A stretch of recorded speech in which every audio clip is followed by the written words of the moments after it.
Hello, today is the 6th of April 2023, and I will make two presentations, but both are related. Brickwork or bricks and concrete in Bangladesh. And I decided to speak about this subject because I'm impressed about the quality of some of the buildings built in Bangladesh, especially using bricks, but not just bricks, concrete as well. We'll start with the following building. This Shapotic, bănuiesc Stapotic, is the name of the, or I don't know what it is actually, and to my shame, I should know, and I thought I knew, but I imagined it was the architect, the name of the office of the architects who built this mausoleum with a chandelier, as it is called, of skylights.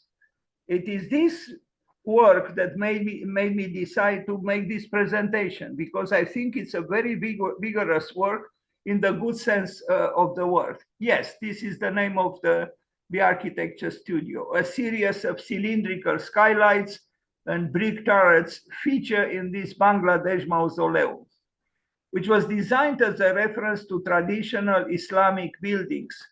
Named the Shah Muhammad Khan Mausoleum, the turreted brick volume was designed as a dargah or shrine to house the graves of a local religious leader's family.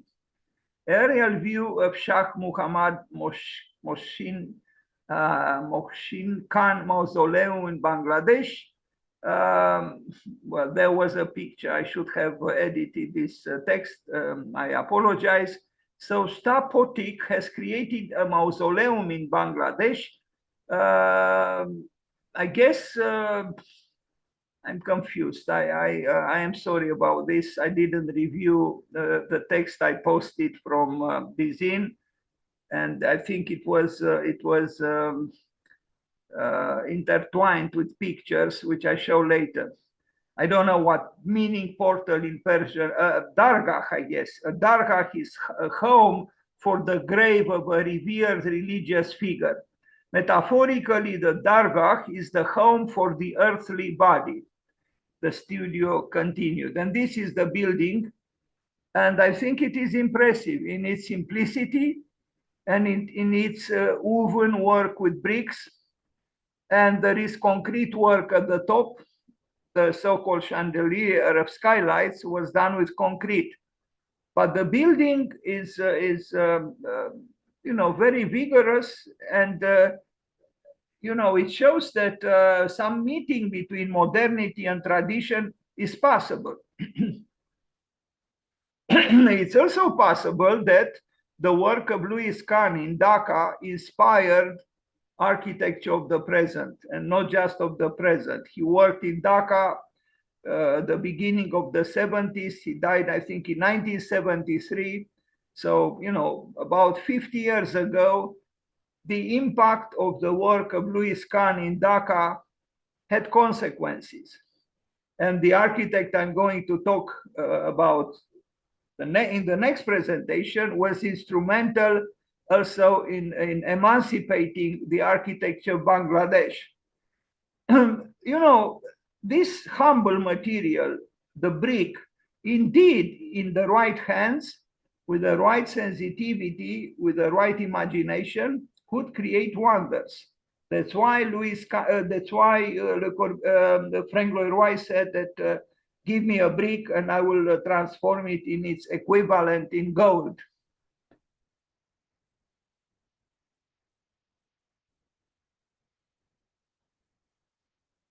This is not an expensive building, and this is not an expensive structure. This is not, something that, cannot be done in almost any country on this earth. But there is also something else. The fact that in this, country without the greatest economy, there is still a spiritual life. There are still spiritual concerns. And I think I have the deepest respect for a country which, beyond counting the money, the spiritual life is still considered and felt seriously. Because life is not just production and consumption, it's not just stomach and pocket, but it's also contemplation. It's also spirit. And unfortunately, particularly in the mercantile West, the spiritual life is often forgotten, I'm afraid. So, but you look at this building. This is a modern building, but a modern building also connected with a certain tradition in the place where it was built. Let's read further about the building. 4 doors made from locally sourced iron bars and sheets of entry offer entry points on each face of the building and feature patterns informed by Islamic motifs. The pattern on the doors is inspired by Islamic motifs and design, said Ahmed. The star on the gate represents 5 family members of the Prophet, where Allah remains in the middle, while the cuttings in the pattern allow for ventilation and visibility when the door is closed. You see, there is no contradiction between what we call tradition and what we call modernity. The building is very attractive, not to say more, and inspiring exactly because it's able to marry what we call the past with what we call the present, and maybe even the future. And I like the weaving of the bricks very much, because the act of weaving is a primeval act in architecture. If we consider that the second part of the word architecture, meaning texture, comes from tex, T-E-K-S, which means P-E-K-S, which means to weave.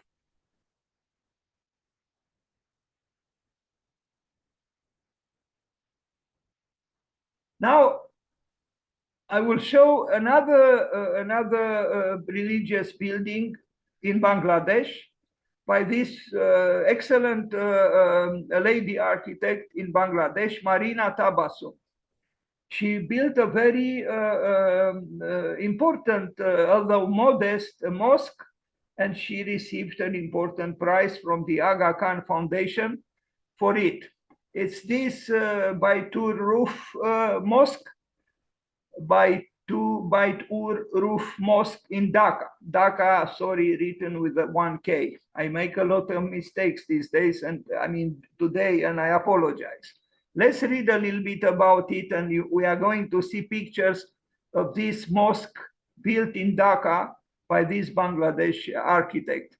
After a difficult life and the loss of her husband and near relatives, the client donated a part of her land for a mosque to be built. A temporary structure was erected. After her death, her granddaughter, Marina Tabasum architect, acted on her behalf as a fundraiser, designer, client, and builder to bring the project to completion. In an increasingly dense neighborhood of Dhaka, the mosque was raised on a plinth on a side axis, creating a 13-degree angle with the Qibla direction, which called for innovation in the layout. Maybe this is related to the orientation towards Mecca. A cylindrical volume was inserted into a square, facilitating a rotation of the prayer hall and forming light courts on 4 sides. The hall is a space raised on 8 peripheral columns. Ancillary functions are located in spaces created by the outer square and the cylinder.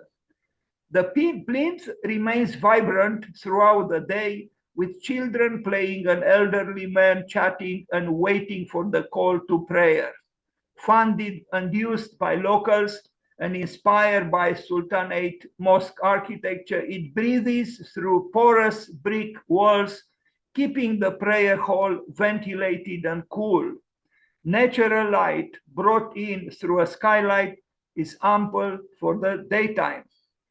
And now I show pictures of this excellent building built by Marina, a lady who is recognized internationally as an important architect from Bangladesh. It's kind of almost funny, the fact that in a culture where some women are not even allowed inside the mosque, here we have a woman architect building the mosque and building it very, very well.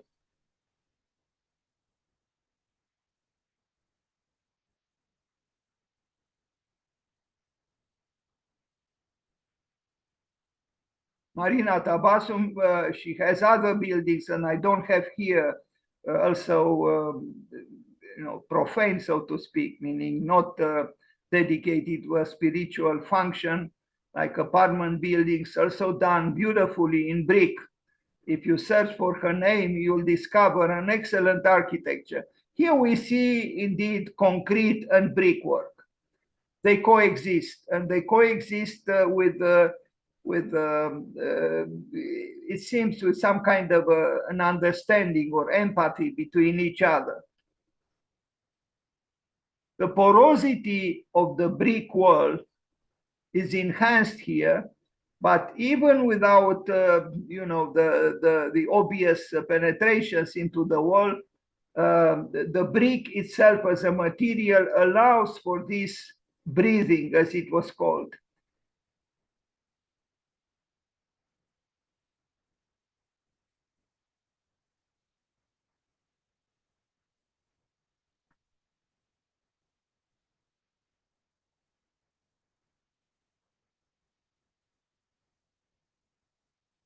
What is interesting also is that even in a not too educated segment of society, in a poor region of a country, of a city, where there is no knowledge about what we call modern architecture, still a sincere, well-built modern structure could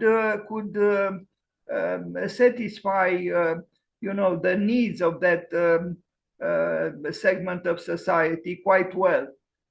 So what I'm trying to say is that there isn't truly a conflict between an emancipated architecture and the level of education of society. If the building is very convincing, I think society appreciates it, even in the absence of a sophisticated or high level of education. Again, concrete and brick, but you see there are no finishes.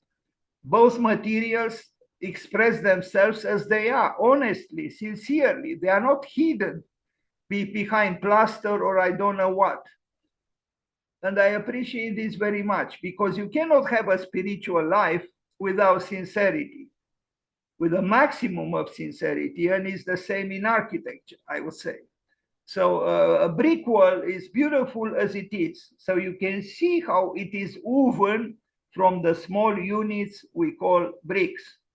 As for concrete, concrete is also beautiful when it shows how it came into being, and the so-called imperfections of the material, in fact, add to the to the aesthetical qualities of the material, and the light, like in this case, emphasizes, adds to the lyricism of what architecture is supposed to do.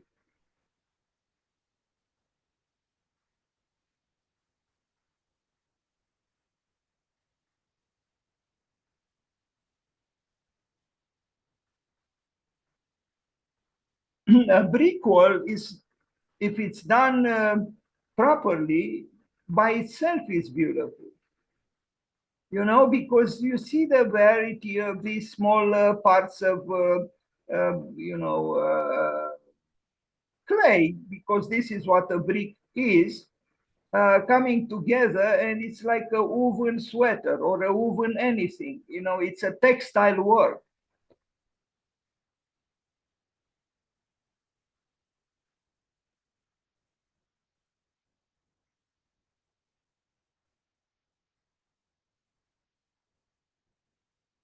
It moves me such picture because you can tell from the neighborhood that this is not an affluent part of Dhaka. There are rich people in Dhaka too, but this is a, you know, a very modest neighborhood of Dhaka. But look at the building; it has dignity, it has presence, and implicitly, I think it educates people silently, without words, through through its very being there.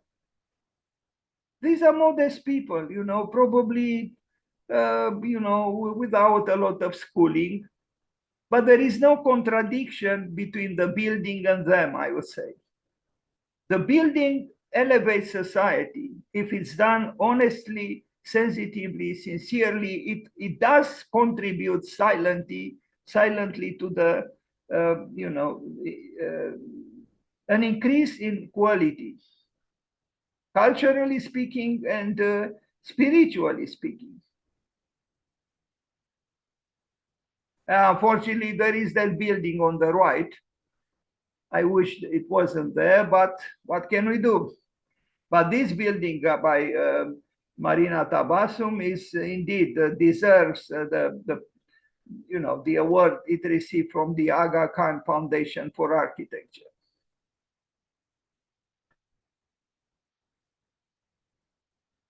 And yes, it addresses the needs of the specific religion it was built for, but essentially it is a work which serves the spiritual life of anyone. Doesn't matter to which religion it belongs. This is my belief. When I look at this building is touching my spiritual longing as well, although I am not a Muslim. But a good building, in my opinion, like good art, does not have frontiers, certainly not ideological frontiers. Beauty is not ideological, and it shouldn't be.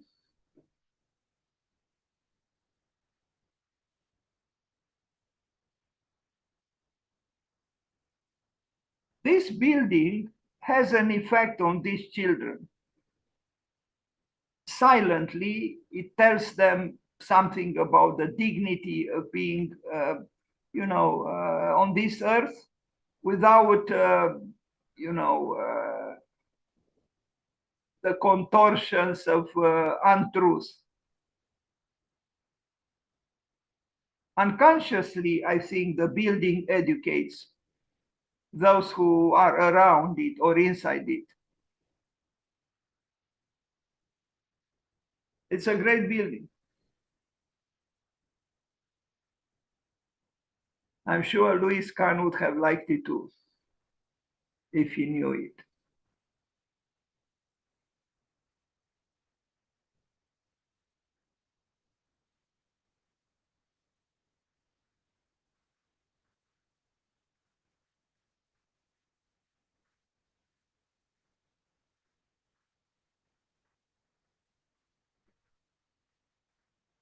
And this is where it is located on the site plan. I have a picture, larger picture with Dhaka from the air or a site plan, but this building brings the dignity of architecture into I guess, a periphery of Dhaka where, there was no too much presence of what we call the dignity of architecture. And look at the plan. It's perfectly done.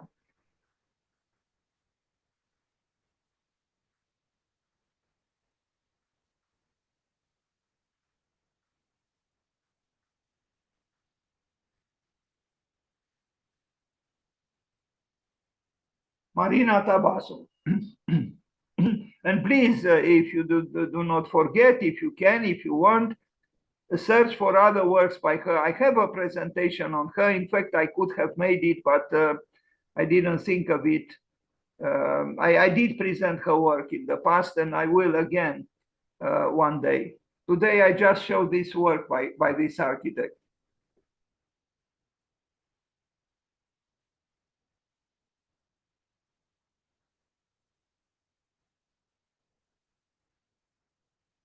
I don't know if the orifices in the ceiling, if they represent anything or they are just at random.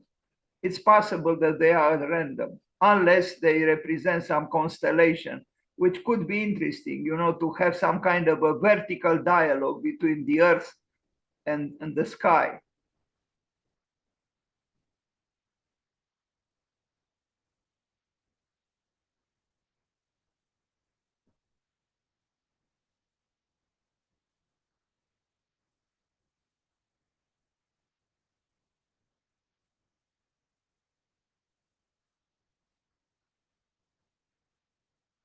Also, the dialectics between the raw or rough and smooth is important too, because here we see the two, you know, the roughness or the rawness of the brick walls, and then the smooth, you know, surfaces, horizontal surfaces. This is for washing the feet.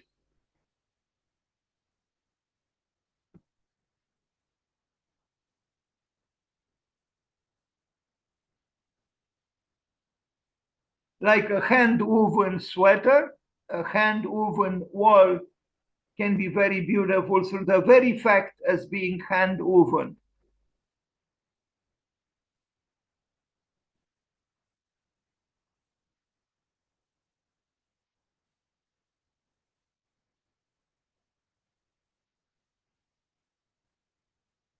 Now, this is actually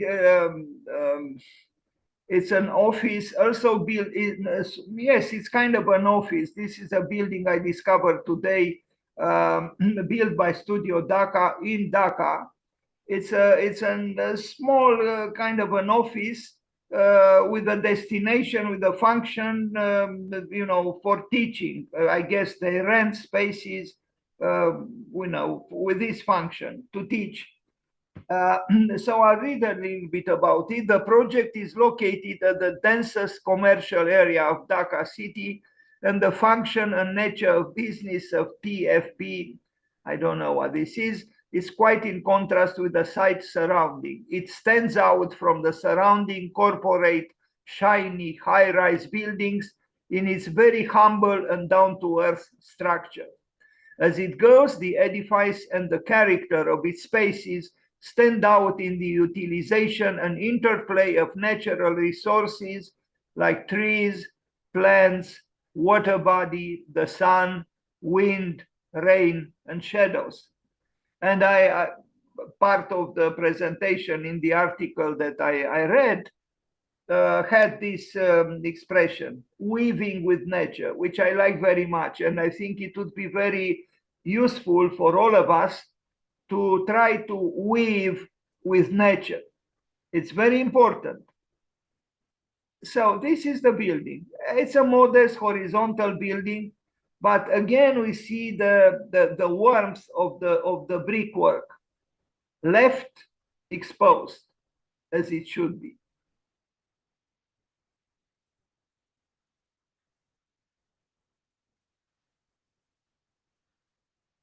We are again in Dhaka, the capital of Bangladesh.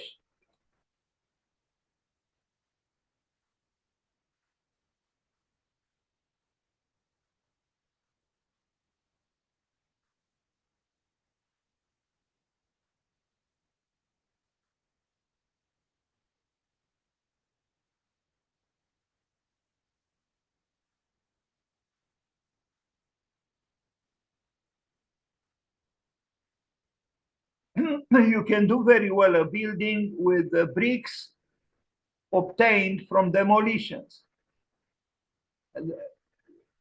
Such bricks can be found. They are less expensive and they deserve a new life. And here we see the building near the one on the left, which is, excessively optimistic about what we might think progress is. I like much more this modest building, the horizontal building, the one floor building. And I think the tree likes it too. It's very possible that the building, the adjacent building, erased a few trees in order to accommodate itself.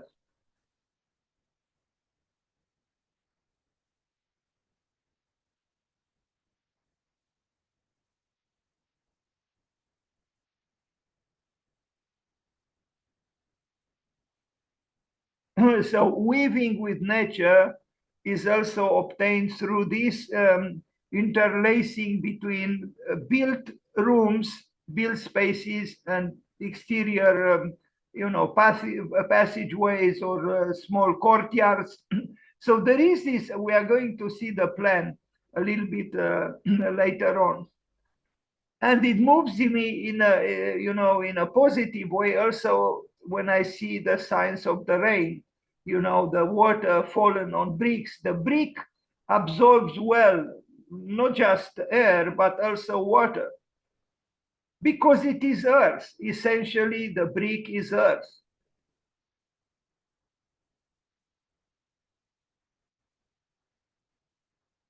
Even if you are not very romantically inclined, you cannot deny the poetical qualities of this courtyard.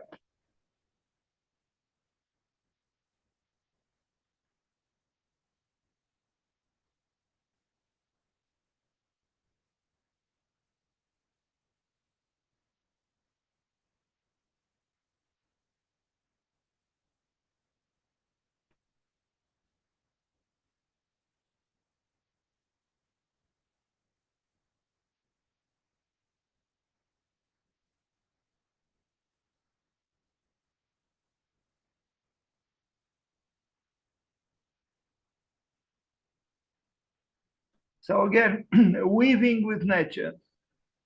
What else can we say? I think the more we weave with nature, the better. And I would say not only weaving with nature outside of us, but also weaving with the nature within us, because there is a nature within ourselves as well. Our soul, our psyche, our heart. We only think of the brains. But what about the heart? What about the soul? What about our psyche, our psychic reality, which is nature also? So nature is not only outside, it's also inside ourselves. And we neglect it very often, unfortunately. We neglect both very often. And they are interrelated.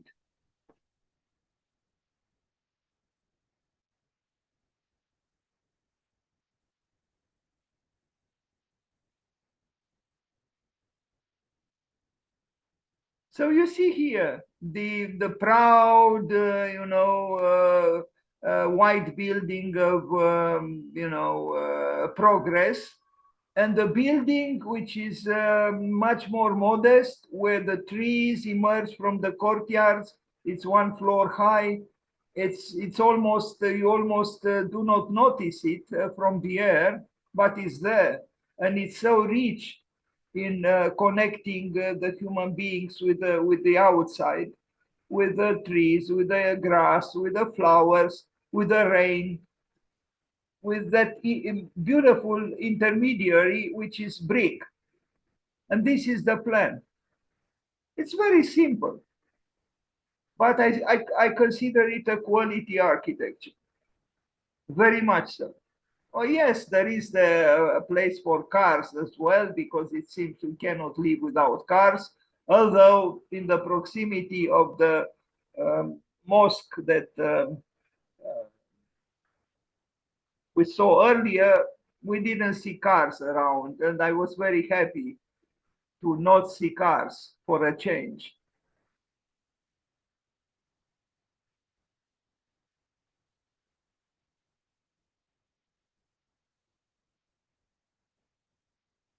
Is it a rational architecture? Yes, it is. Is it a sensitive architecture? Yes, it is. So there is not a contradiction. The reason and feeling do meet here in friendly terms.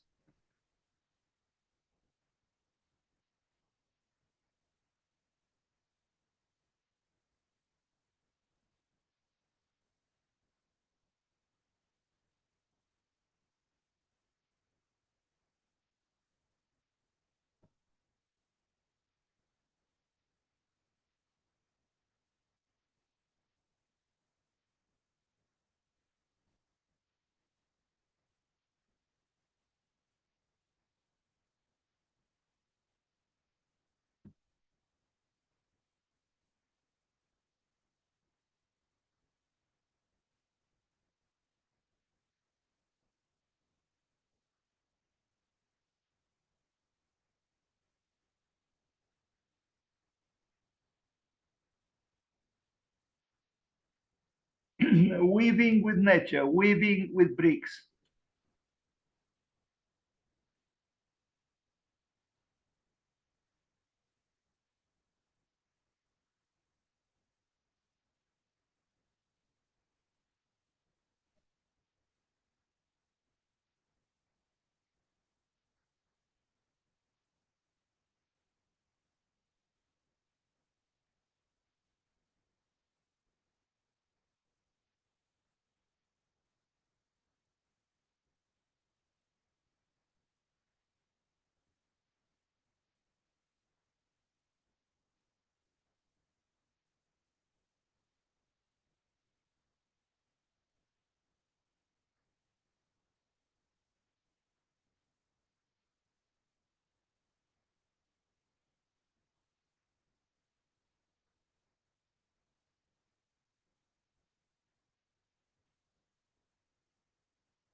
It might be that rurality will save urbanity. And if we need nature more and more because we need oxygen more and more and we need ozone more and more, then it might be that indeed the village will save the city.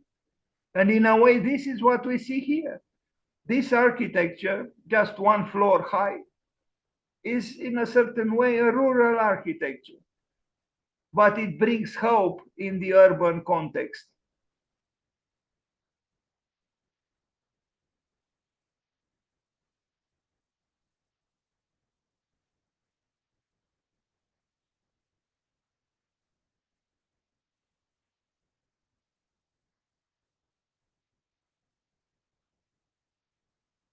Okay, now I'll show another building by this architect Kashef Chowdhury Urbana Friendship, a friendship center.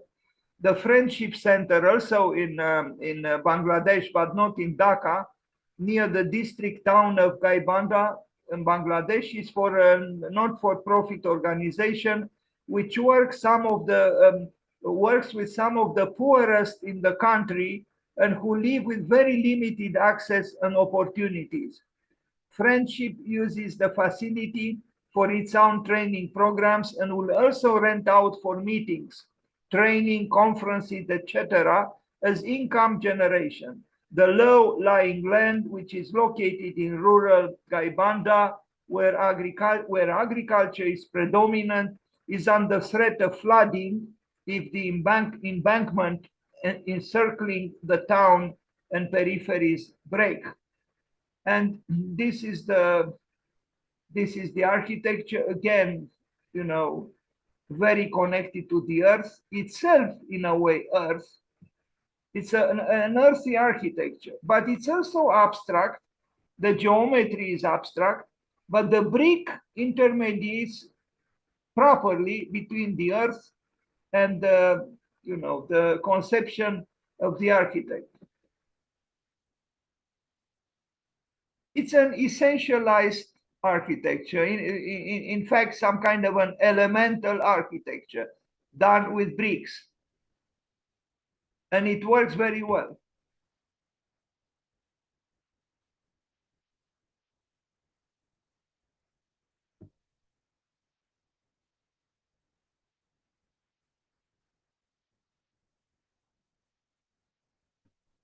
They also built a hospital, and now I regret I didn't include it. I was kind of short in time.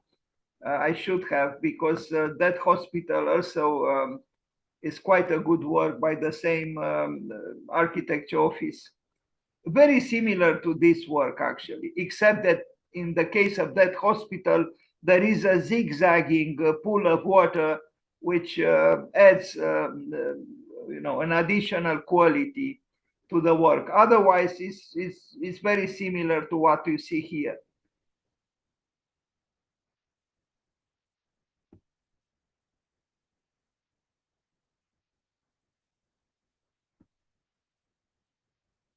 I love this picture because it shows that good architecture should be for everybody. You know, I mean, if what we read is correct, and I imagine is correct, this is in one of the poorest regions of Bangladesh, which is not an opulent or affluent country to begin with. And yet, look at the clothes of these ladies. They themselves are poetical and romantic, if I am to say so. And so again, there isn't necessarily a relationship between poverty and the lack of aesthetics. With little money, it's still possible to live with some kind of some dignity on this earth. The architecture is not expensive. It's done for a not for profit organization, and the users of the building also are not people with means. But there could be and is dignity, and again, it's important to know that we are not dependent on the quantity of money that we have at our disposal. It's possible to build even with limited means.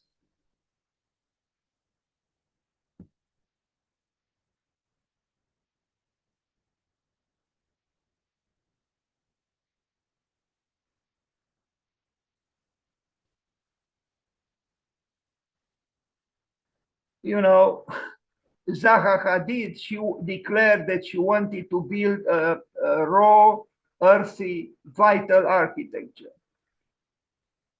I admire her trajectory through architecture and her accomplishments, but her architecture was not raw and was not earthy.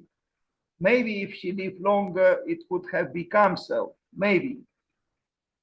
But here we see indeed an earthy, raw architecture, labyrinthical, weaving with the exterior, weaving with nature, weaving with what we call the exterior space, with the outside.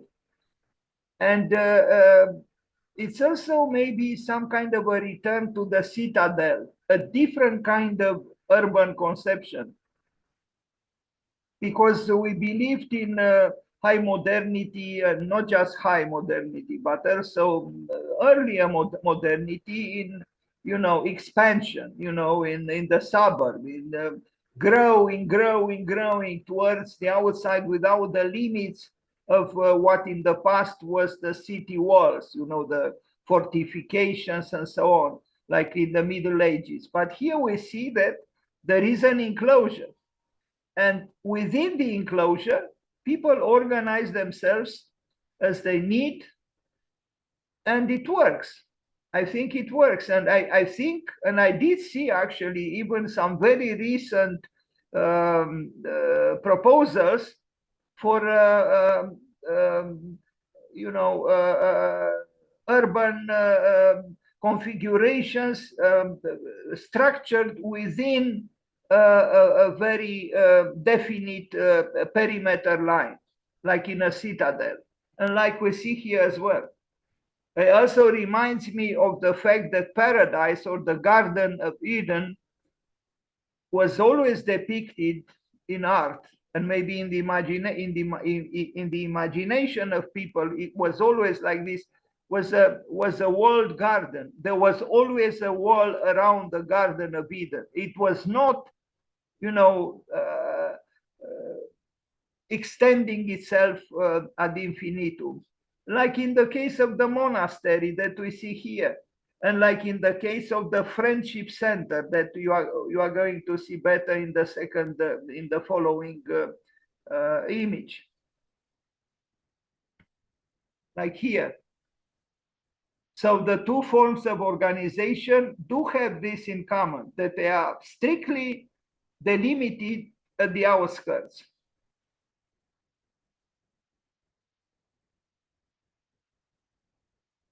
I think here there is a seed for contemplating a different kind of urbanism, a different kind of city, actually,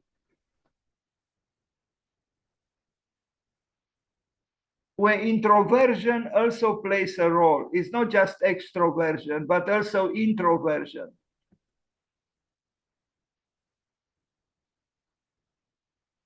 Now you see the plan of the monastery was from the 8th century, and what you see on the right is from now. So 1,200, more than 1,200 years passed between what we see on the left and what we see on the right.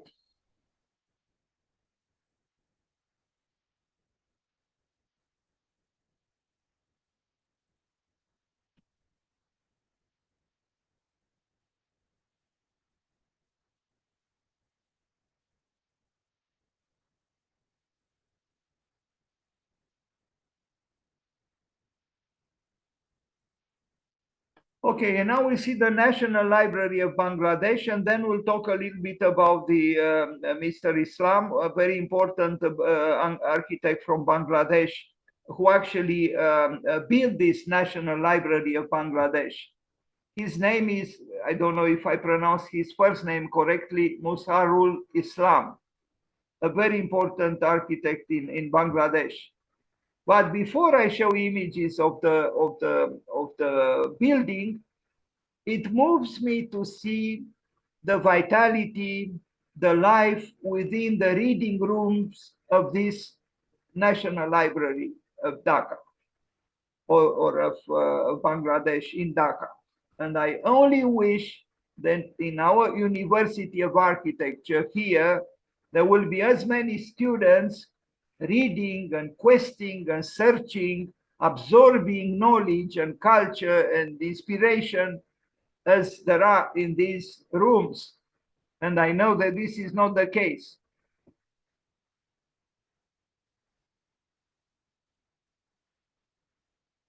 And I wonder why. You see, a so-called poor country, but with beautiful aspirations towards knowledge, with curiosity. They want to learn. It's obvious they want to learn. They don't run on the highway in their magnificent cars. They don't even have cars, I imagine. They want to learn. Now you can see it's a recent picture. This gentleman has a mask on his face. It's a country that wants to develop, and it understands that in order to develop, it needs knowledge, it needs culture, it needs all the information that it needs in order to grow. Again, I wish such a scene can be seen also in the library in our School of Architecture. That would be beautiful. And this is the building from the outside, and we are going to see more pictures of this building, both here and in the next presentation. There are articles about this building. I read one article, it confused me a little bit because it's apparently it puzzles people, this building. It's a very large building, as you can see, and it's built with a lot of bricks, but it might even have metaphorical levels of understanding it, that without more knowledge, it's impossible to describe them or to anticipate them.